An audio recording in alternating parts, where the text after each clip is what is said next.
I'm Margaret Brennan, and on this Memorial Day weekend, we'll take a look at some American traditions and the challenges those traditions face in the modern era. This weekend included one sure sign of summer, the presidential commencement speech at West Point.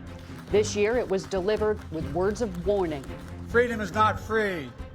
It requires constant vigilance. From the very beginning, nothing is guaranteed about our democracy in America.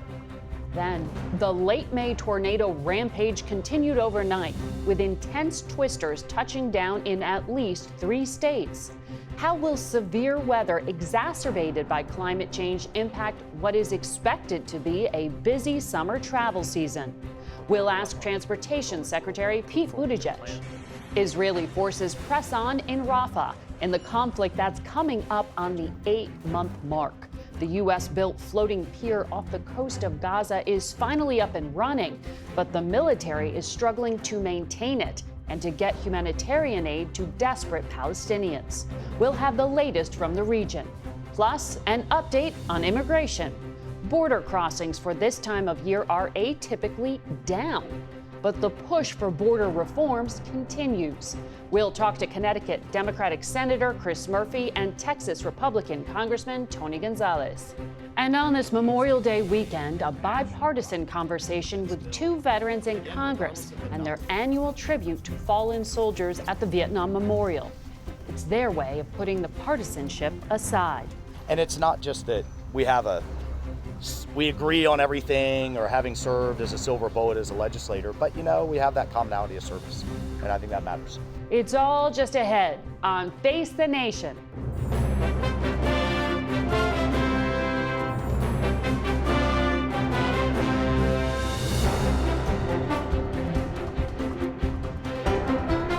Good morning and welcome to Face the Nation on this Memorial Day weekend, where we honor those Americans who died in service and reflect on what they fought for. Those principles are nearly 250 years old and are becoming increasingly challenged by political forces these days. Politics was set aside Thursday morning, at least long enough for a group of House members, all veterans who are part of the 4-country caucus, to join the annual cleanup of the Vietnam Veterans Memorial ahead of the holiday weekend. We asked Florida Republican Mike Waltz and New York Democrat Pat Ryan about the now annual tradition for the caucus. Once I got elected, and I saw the acrimony and the infighting, and I said, let's get a group of veterans together, people who really have skin in the game.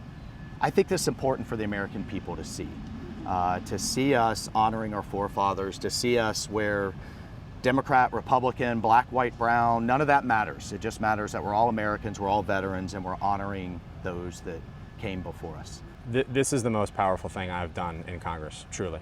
It's very emotional, and it's positive. I mean, there's so many divisive forces, and so to get together with fellow veterans, all services, all generations, and just actually do something with your hands that improves the world, that honors our veterans, that prepares this memorial for hundreds of thousands of Americans that are going to come here this weekend. It's an honor.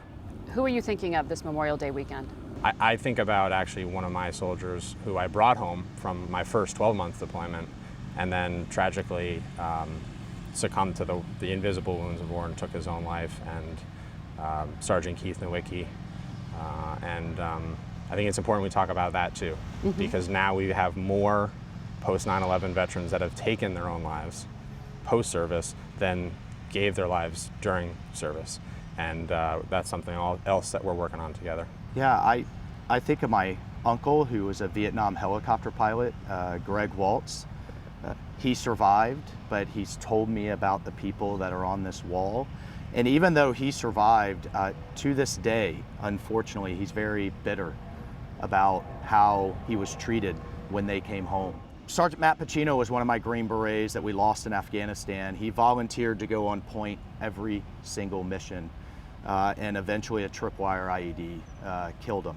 I think about him, I think about his family, and I have to say, I think Pat would agree with me, survivor's guilt is a very real thing. Why him and not me? He was my responsibility, as were the other Green Berets that I didn't bring home. And I just tell myself, I look in the mirror every time, every morning before I go into the Capitol, and tell myself to be worthy. Be worthy of that sacrifice. And our charge, I think, as leaders, as elected leaders, is to comport ourselves in a way that's worthy of their sacrifice and in front of the American people. Mm-hmm. You mentioned that stunning statistic, 7,000 service members died in the war since 9/11, but it's 6,000 veterans every single year since 2001 who have succumbed to suicide. Do you think that the government and American taxpayers are doing enough to address this?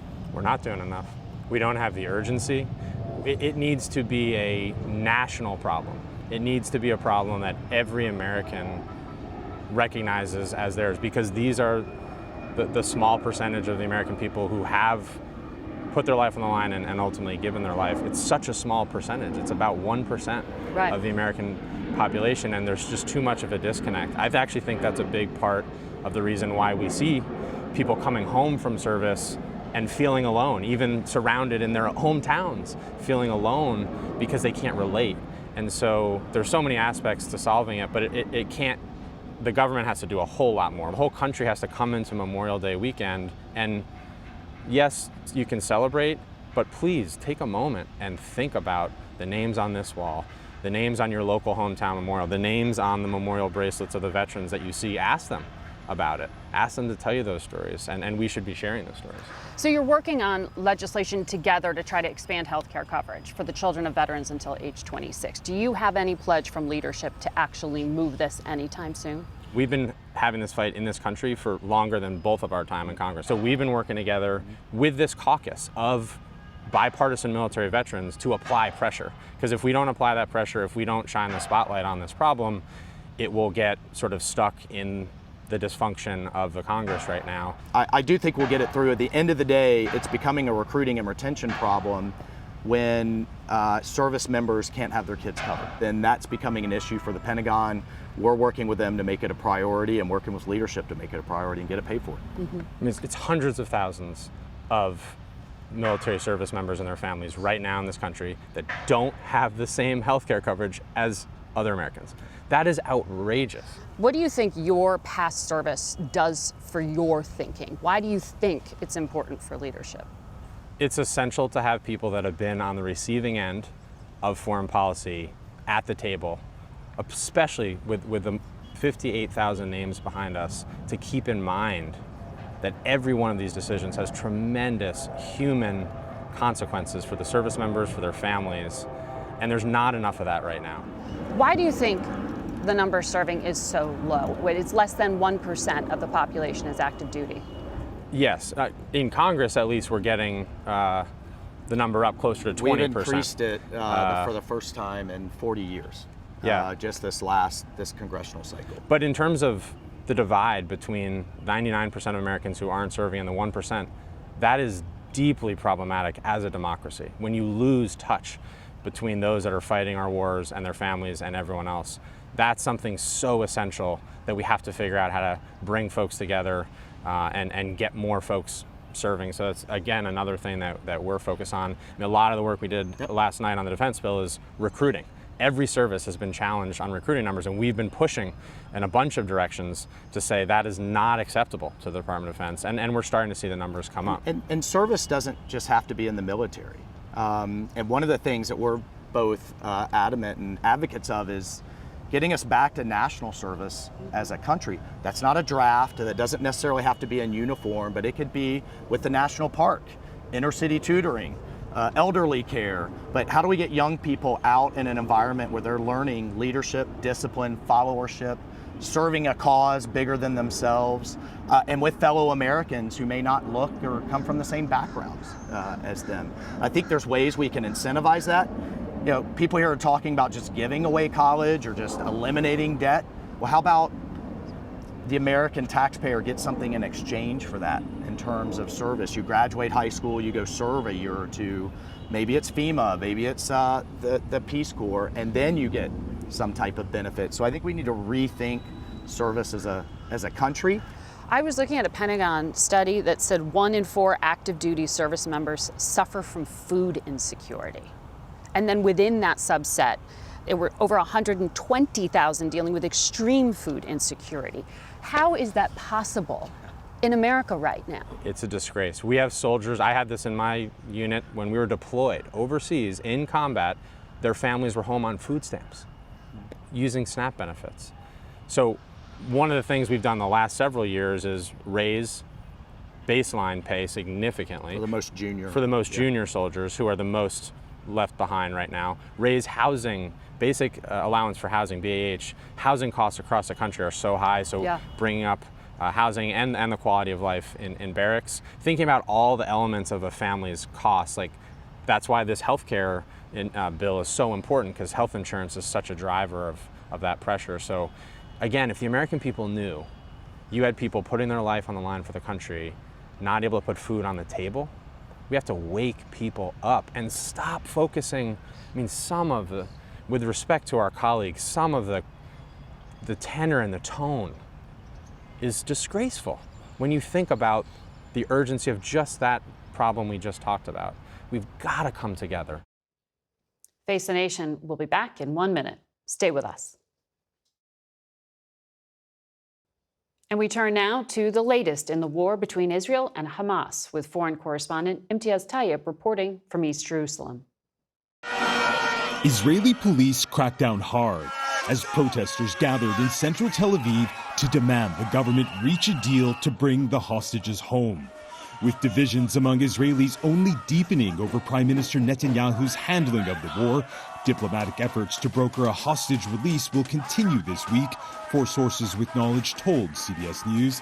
Efforts which can't come soon enough for Ali al-Ziadana, whose brother Yusuf and nephew Hamza were abducted on October 7th. I want to talk to Netanyahu, he says, and tell him there's no victory without first bringing the hostages back. Al-Ziadana belongs to a Muslim Bedouin community in southern Israel, close to the barrier wall with Gaza. While they are Israeli citizens, their towns and villages are often neglected by the government. It's so important for you to stop the war as well as release the hostages. Not everybody feels that way in Israel. You can't release the hostages if there's a war, Ziadana says. What has 8 months of war achieved? It's a disaster, and disaster brings more disaster. Something aid agencies say is currently unfolding in Rafah, where Israel has sharply ramped up its offensive there after the Netanyahu government dismissed an order by the UN's top court to stop its military campaign in the southern city to protect civilian life. As desperately needed humanitarian supplies continue to only trickle off the $320 million U.S. military-constructed pier, which has been plagued with problem after problem since becoming operational a little over 1 week ago. And the latest problem for the pier saw a small U.S. vessel, along with part of the dock, become stuck on Israel's Ashdod shore because of rough seas. And as the UN estimates, just 15% of the aid needed for the over 2 million people facing famine in Gaza is currently getting in. That was Imtiaz Tayyip, and we're joined now by Connecticut Democratic Senator Chris Murphy. Good morning. Good morning. So I want to start here on the Middle East. The president's national security advisor said so far Israel has been somewhat targeted and limited in what they're doing in southern Gaza. But the U.S. is watching to see whether there's a lot of death and destruction from this operation or if it is more precise and proportional. Are you clear on what the red line is here? Well, what we know is that there's a humanitarian disaster unfolding right now in and around Rafah. We have not been able to get in significant shipments of humanitarian aid. And so no matter how many people are dying from Israeli military operations, there are people dying every single day from an inability to access food and medicine. This is ultimately accruing to the benefit, not the detriment of terrorist recruiting. And that's my big worry here. There's a moral cost to the number of civilians that are dying inside of Gaza. But when you continue to withhold food and aid from the people, that ultimately makes these terrorist causes stronger, not just in Israel, but around the world. Our own intelligence experts have told us that this is having a generational impact on terrorism. And so for many of us that want Israel to bring this military operation to a close and focus on on the future political settlement inside Gaza. It is in part because we worry that this is a boon to terrorism groups growing all around the world. Right. But the National Security Advisor was suggesting there that the line hasn't been crossed yet. We're looking at whether there's a lot of death and destruction. There already is a heck of a lot of death and destruction. Yes, which is why I am amongst many of my colleagues who have called on Israel to pause military operations to try to get this humanitarian nightmare under control and to take the time to come up with a realistic solution for what Gaza looks like after the fighting stops. What you have seen in the past few weeks is that as Israel clears out of certain areas like northern Gaza, Hamas is just filling back in because there is no viable plan for governance. Israel has to take the time to both be less cavalier about the humanitarian costs, but also come up with a plan for what Gaza looks like after the fighting stops. And the fighting is going to stop at some point. So I understand the intention behind building the pier, but $320 million, 3 soldiers injured. The thing is breaking apart because of rough seas. It's insufficient to need. Was it a mistake to do this? No, it wasn't a mistake. I mean, listen, there's nothing that the United... It's not even fully being delivered. Listen, I think there'll be some rough moments in the early going of trying to get this pier operational. But you are absolutely right. Whether it's the airdrops or the deliveries on the pier, there's nothing that the United States can do that will substitute for the decision by Israel to open up crossings, to stop using these checkpoints as a means to interrupt the flow of vital goods. Israel has to make a commitment to solve the humanitarian crisis inside Gaza. The United States is not going to be able to do that for Israel. Mm-hmm. I want to ask you about here at home, the southern border. Border Patrol apprehensions of migrants actually has been going down in these warmer weather months. They went down in April. They went down in March. Is that just because of the Mexican government? If it's a Biden policy, why isn't the president claiming a success? So it is because of, I think, smart, effective diplomacy between the United States and the Mexican government. I don't know that it's permanent.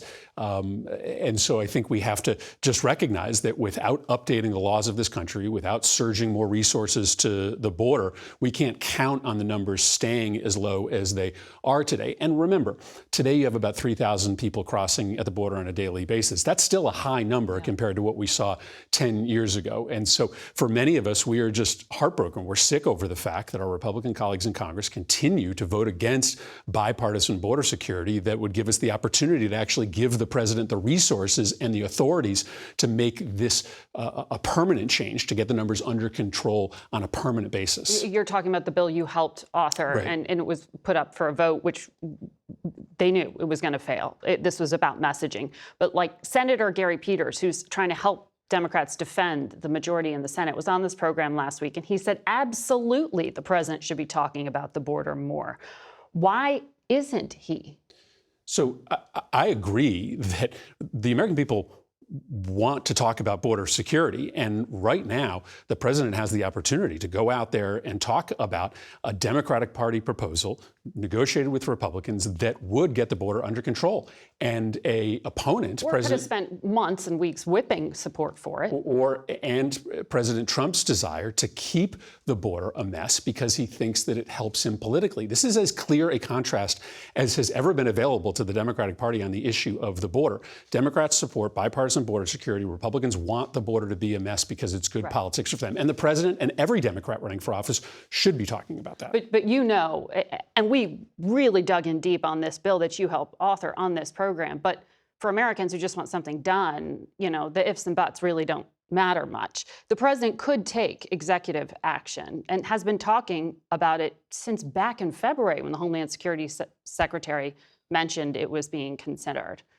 Should he just get caught trying? Pull the trigger, do something on executive action? The president has such limited ability to issue executive orders that would have an impact on the border. He can't conjure resources out of thin air. If he were to try to shut down portions of the border, the courts would throw that out, I think, within a matter of weeks. The only thing that will bring... The 212F authority that's being mulled here? Yeah, I think the only thing that will bring order to the southwest border is bipartisan legislation. We have a bipartisan border bill. If Republicans decided to support it, it would pass. We could get it to the president's desk. It is up to Donald Trump and Republicans as to whether they want to solve the problem at the border or whether they want to keep the border a mess because it helps them politically in this upcoming election. So quickly, before I let you go here, there was a lawsuit that was brought this week by the families of those in Uvalde, Texas, whose children died in Robb Elementary School. And you represent Sandy Hook. I know you follow this very closely. They are trying to bring suit against video game makers and Meta Platforms, which owns Instagram. What do you think of the premise of the idea that social media companies and video companies are to blame here? Well, listen, there's no doubt that these social media companies are feeding violent content to our kids. I don't know the underlying dynamics of that legal case, but our social media companies have a lot to answer for, because these would-be killers whose brains are breaking often find inspiration for the crime that they are contemplating online. But the solution here, again, is the same. You have to pass legislation. The courts can't solve this problem of school shootings. And the good news is that since we passed the Bipartisan Safer Communities Act right after the Uvalde shooting, urban gun homicides in this country have dropped by 20%, and that's something that's very, very important. We're going to talk to Tony Gonzalez, who helped get that over the finish line as well. Ahead. Thank you. Thank you. We'll be right back. This portion of Face the Nation is brought to you by Charles Schwab. Own your tomorrow. We're joined now by Republican Congressman Tony Gonzalez. Good morning to you. Good morning. Thank you for having me. I want to start on the border. That is your district. Yes. How do the agents that you represent explain the drop-off in crossings? I think a large part of it, well, first off, it doesn't have to do with what Joe Biden has done. We're on pace for 1.3 million people to come over illegally. The numbers are down. The explanation is Mexico. A lot of people don't realize Mexico has an election next month for this presidency, 9 governorships, and it's Congress. So in many cases, those that are running on security platforms are keeping the numbers down. But the cartels are like companies. So they're taking a loss in Q1 and Q2 in order to increase volume in Q3 and Q4. So in many ways, this is just Mexico carrying Biden a couple rounds. Now, if Joe Biden wants to secure this thing long term, I think he needs to stop looking at the Senate for a solution and look to the House. What do you mean by that? What are you proposing?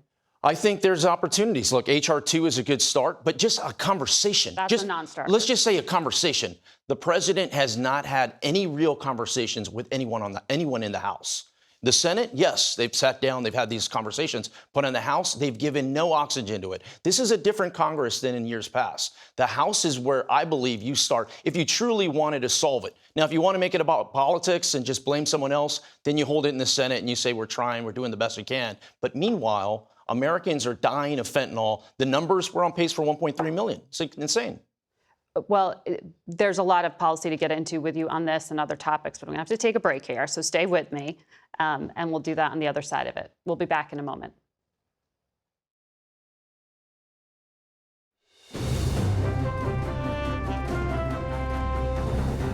Welcome back to Face the Nation. We return now to our conversation with Texas Republican Tony Gonzalez.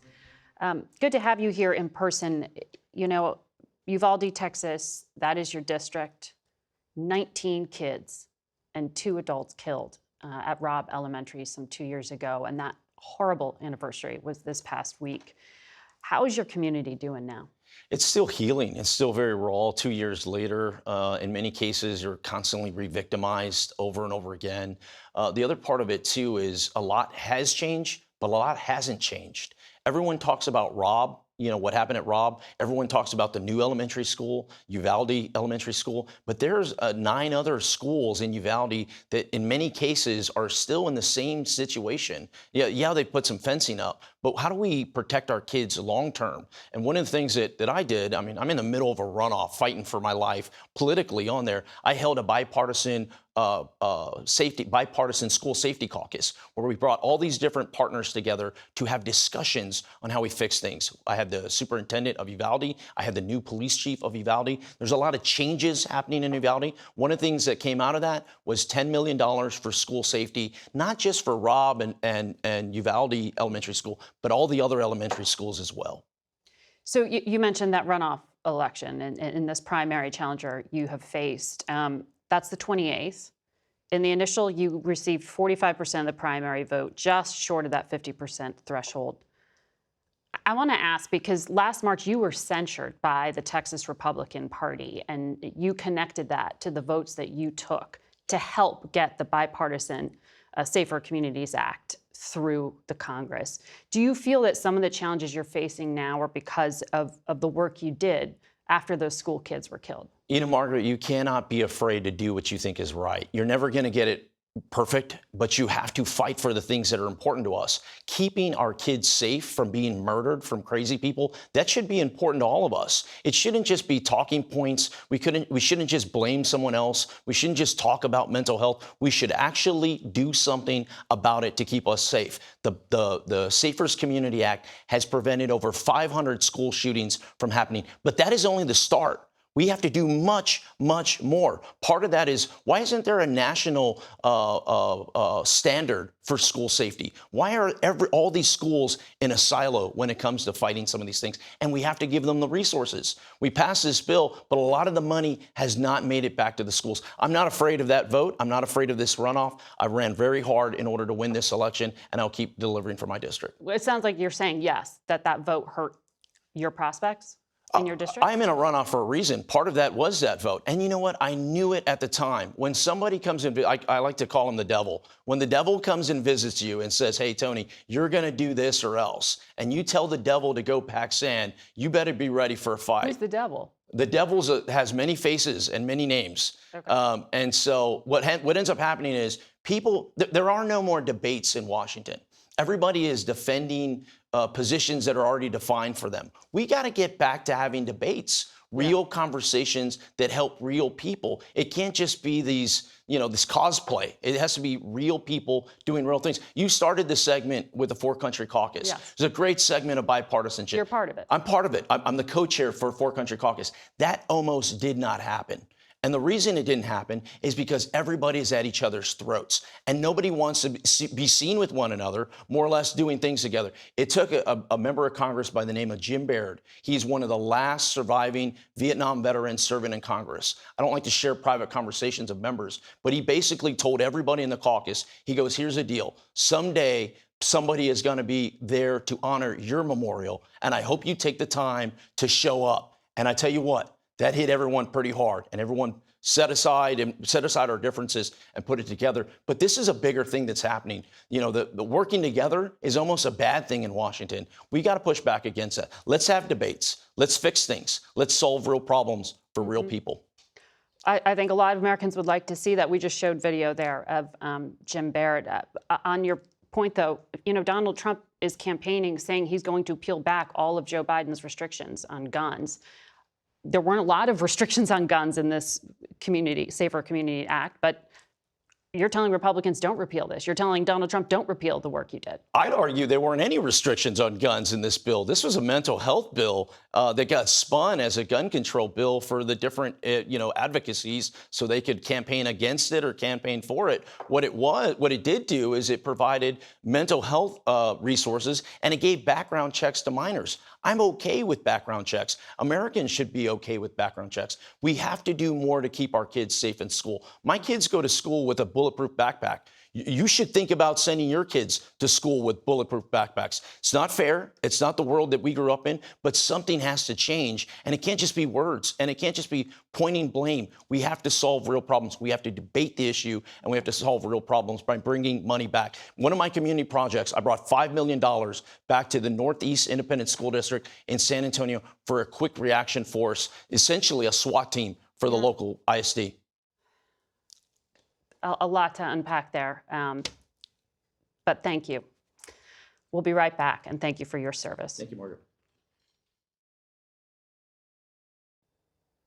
A new record number of air travelers are taking to the skies this weekend, according to the TSA. That's despite severe weather in parts of the country. And there will be more extreme weather this summer. The 2024 hurricane season is projected to be busy, according to both U.S. and World Meteorological Organization predictions. We spoke with Transportation Secretary Pete Buttigieg on Friday and began by asking if federal regulations need to change to deal with increased air turbulence.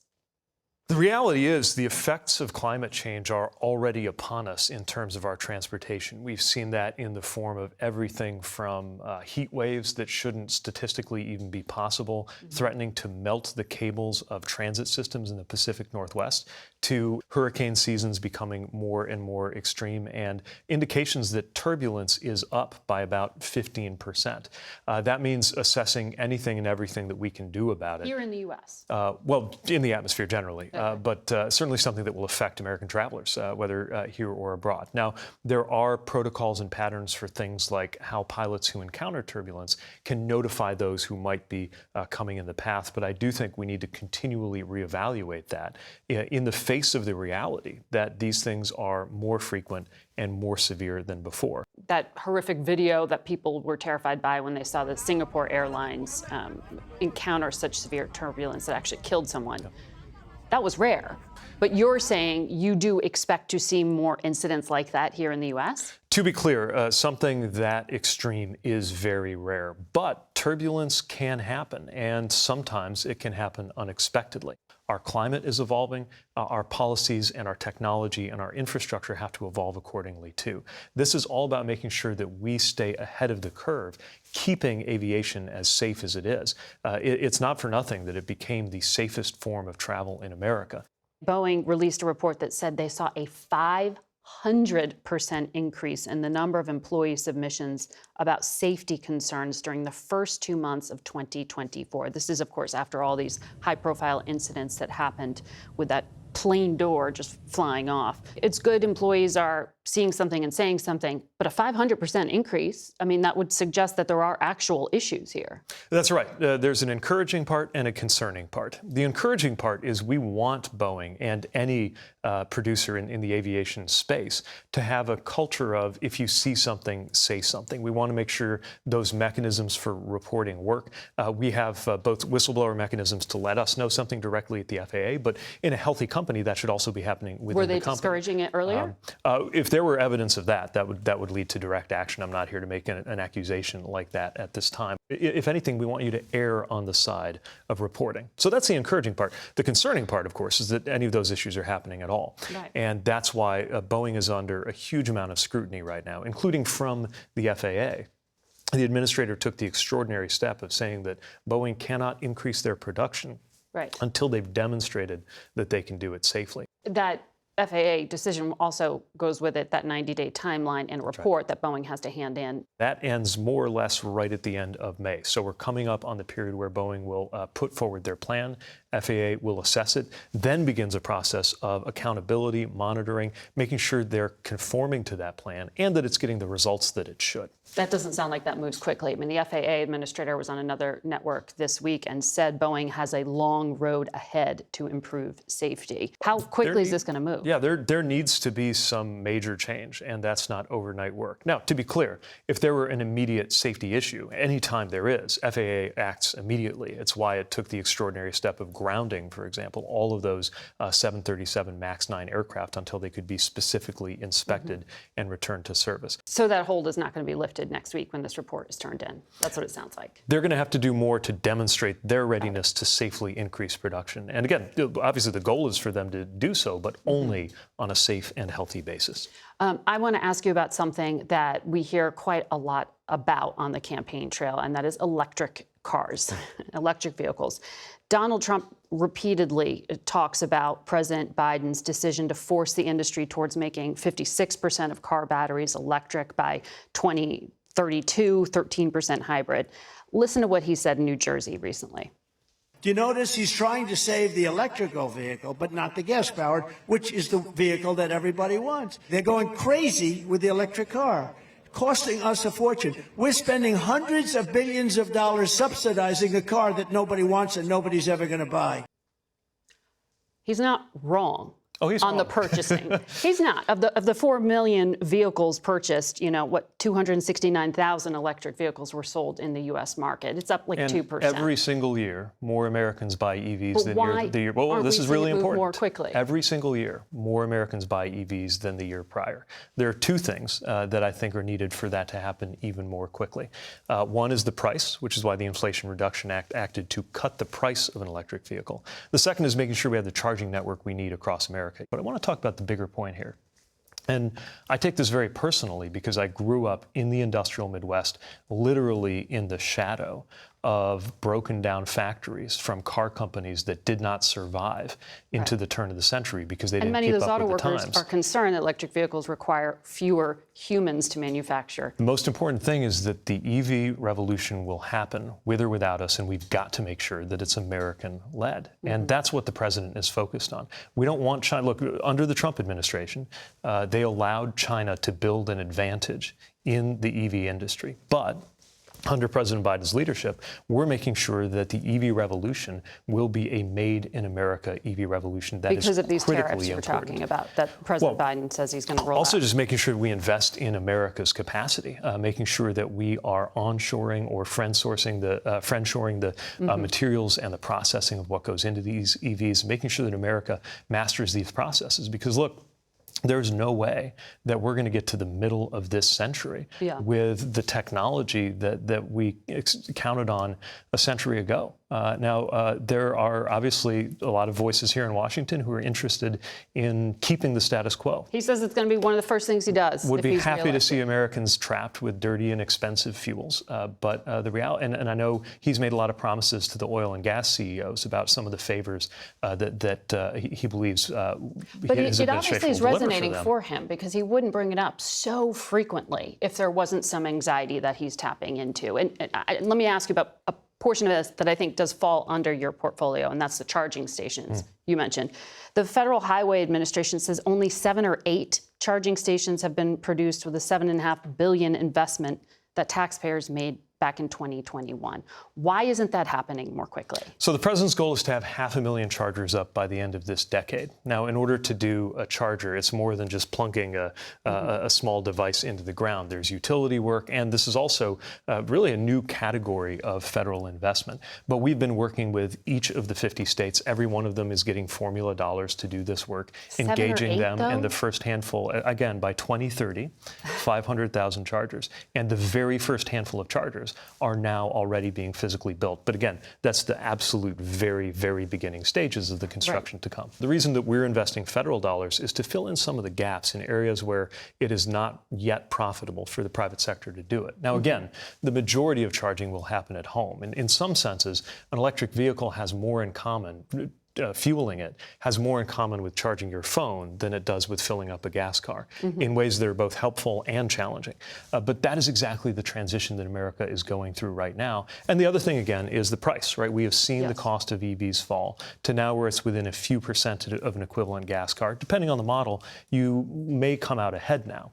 Secretary Buttigieg, thank you for your insights today. Thank you. And we'll be right back. For an update on efforts to secure our elections, we're joined now by CBS News election law contributor David Becker, the founder of the Center for Election Innovation and Research, and CBS News national security contributor Sam Vinograd, who is a top counterterrorism official at the Department of Homeland Security. Good to have you both here. I want to start with you, David. We talked last week and will continue to talk about election security and integrity. And we know that top officials have testified to Congress that election infrastructure has never been more secure. But there are a lot of buts in this environment we're going into. One specific example, Republican activists in at least 3 states now, where Donald Trump tried to reverse his defeat in 2020, nearly all of them under criminal indictment, are now poised to reprise a role in the upcoming election. As presidential electors. This is all Washington Post reporting. What does that mean for the integrity of the events they are directly going to be involved with? Yeah, as you noted, the 2020 election was an incredible success with regard to election security. Higher turnout than we've ever seen before. in the middle of a global pandemic, and that work has withstood the highest scrutiny we've ever seen in any election for now over 3.5 years. Due Not to a court single, challenges. yeah, exactly. No evidence in any court of any problem. And yet we remember going back to Detroit in 2020, attacks on counting centers. There were efforts to organize fake electors, which are being litigated, and criminal charges have been brought in many states. There were efforts to fail to certify elections, to give legal effect to elections in places like Arizona and New Mexico, and just earlier this month in Michigan. And it is likely that we will see efforts like that by supporters of losing candidates in November of 2020 and afterwards. That's troubling. These are legal duties that people have to certify elections, particularly when legal challenges have not been successful. But that said, I think election officials all over the country are ready for that in many ways, just like they were in elections since 2020. They were ready for it in Arizona when it happened, in New Mexico when it happened, and just earlier this month in Michigan, election officials in the state quickly required that county to act and certify the elections. So we will expect that there will be efforts to slow down, delay, or even attack the counting, auditing, and certification process, perhaps, in the last 2 months of 2024. Yeah. But I'm cautiously optimistic that election officials are ready to keep that moving on track so that electors can be ascertained on December 11th, meet on December 17th, and be counted on January 6th. So, Sam, you were in the administration until recently. Spreading lies about candidates is not illegal. It is protected free speech. But what David's talking about poses a threat at the state level, and it's states that run these elections. How concerned are you, and whose job is it to set the record straight? Well, Margaret, just because speech is protected by the First Amendment does not mean that it's cost-free. We know that in today's threat environment, disinformation is unfortunately becoming the norm rather than the exception when it comes to election security. And it's having a direct impact. We know that there's been an unprecedented level of physical threats arising out of election-related disinformation. January 6th is just one example. The Department of Justice's Election Threats Task Force has made 17 arrests, 13 convictions in their ongoing investigations. And when election-related disinformation spreads, every American needs to understand that does give a benefit to our adversaries, Russia and China, who want to sow discord and undermine our democratic processes. Americans should be confident in our election infrastructure security, but our information ecosystem remains incredibly vulnerable. And the federal government is not and should not be the omnipresent fact checker for the American people. The federal government is undergoing rigorous processes to debunk specific inaccurate information about elections, as are state and local state board of elections. At the same time, social media companies should be thinking about what kinds of election disinformation violate their terms of service. And every American, frankly, has a patriotic duty to engage in additional security checks when it comes to the information that they are digesting and sharing. Americans lock their doors, we wear our seatbelts, we take security precautions in other domains, and we need to apply that same rigor to our information ecosystem for our national security and physical security as well. No, we put a lot on the electorate to keep themselves informed, and certainly here we will try to be fact-checking, but there is so much disinformation, misinformation sometimes, but a lot of it's deliberate. I want to ask you, David, Speaker Johnson told reporters earlier this week he knew intuitively that non-U.S. citizens had been voting in the elections. He said it's not easily proven, but he issued a statement saying Russian spies, Chinese diplomats, and illegal aliens are influencing the election. How does an election official certify that someone is a U.S. citizen when they come to vote? There are multiple protections around this. First, it is against the law. There is a federal statute, 18 U.S. Code, Section 611, that says it's unlawful, up to a year in jail and fines for a non-citizen that votes. In addition, under the Help America Vote Act, which has been in place for over 2 decades, every single registered voter needs to provide ID before registering. And that ID is almost always a driver's license number, which is checked against the motor vehicles file. And when you go to motor vehicles, you know you need to show legal presence. Most people show a birth certificate from the United States or a passport, which shows that they're citizens. That can be checked against that. If they don't have that. If they don't have that, they can provide a Social Security number, which is also checked, or they have to provide ID at the polls before they vote. So there's absolute ID for voter registration. And we know these two protections have been enormously successful because this is knowable, despite what the speaker might have said. Georgia, for instance, ran an audit of their entire voter registration system. They found about 1,500 people that they couldn't confirm whether they were citizens or not, and determined that literally 0 of them had voted. Same with other states have done similar things. The data is all in the state databases. They can check it. We can be very confident that voting by non-citizens is extremely rare, virtually non-existent. Not 0 probably, but very close to 0.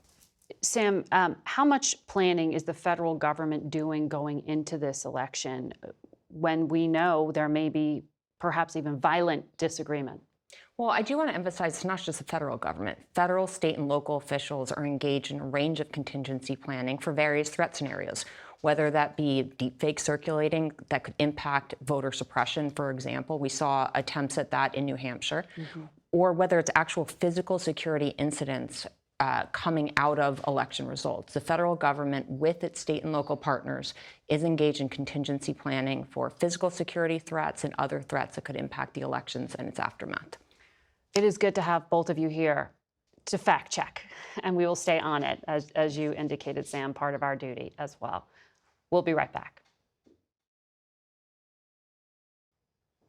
That's it for us today. Thank you all for watching.